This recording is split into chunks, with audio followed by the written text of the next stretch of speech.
Para po sa mga Pag-ibig Fund members, may mga handog na programa ang naturang ahensya para sa inyo ngayong 2026.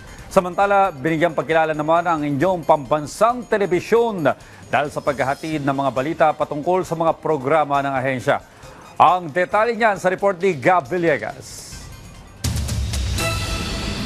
Inanunsyo ng Pag-ibig Fund ang mga programa nito para sa kanilang mga miyembro ngayong 2026. Ayon kay Pag-ibig Vice President for Public and Members Relations Group, Jack Jacinto, lalong mapapakinabangan ng kanilang mga miyembro ang abot kaya at murang pabahay. Kabilang dito ang 3% subsidized interest rate para sa mga miyembro na nasa low at moderate income groups para makabili ng socialized housing unit sa mababang monthly payment sa ilalim ng expanded pambansang pabahay para sa Pilipino program.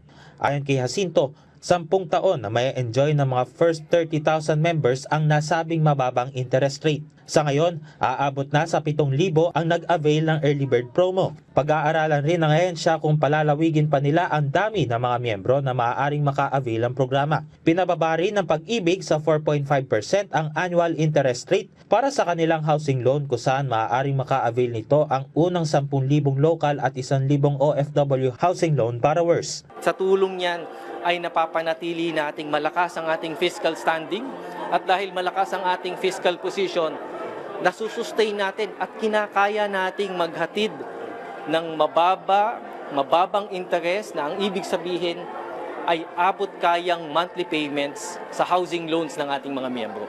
Pinalawak rin ang mga available na housing units sa ilalim ng Expanded 4PH program kung saan isinama rin ang mga vertical units. Marami na ring mga miyembro ang nagpakita ng interes na kumuha ng unit sa ilalim ng Expanded 4PH program. Marami na pong nagpakita, nagpalista ng kanilang interes na makabili.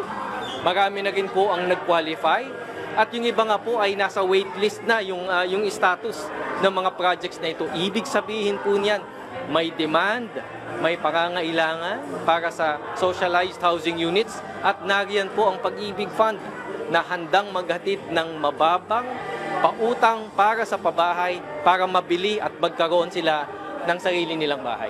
Samantala, kinilala ang inyong pambansang TV bilang bida sa pagbabalita para sa telebisyon ng Pag-ibig Fund dahil sa paghahatid ng balita patungkol sa mga programa ng ahensya. Personal na tinanggap ni PTNI General Manager Maria Lourdes Choa Fagar ang nasabing pagkilala.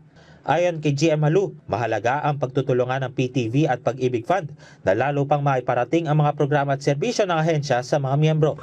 Bilang government agency tayo, government agency rin sila.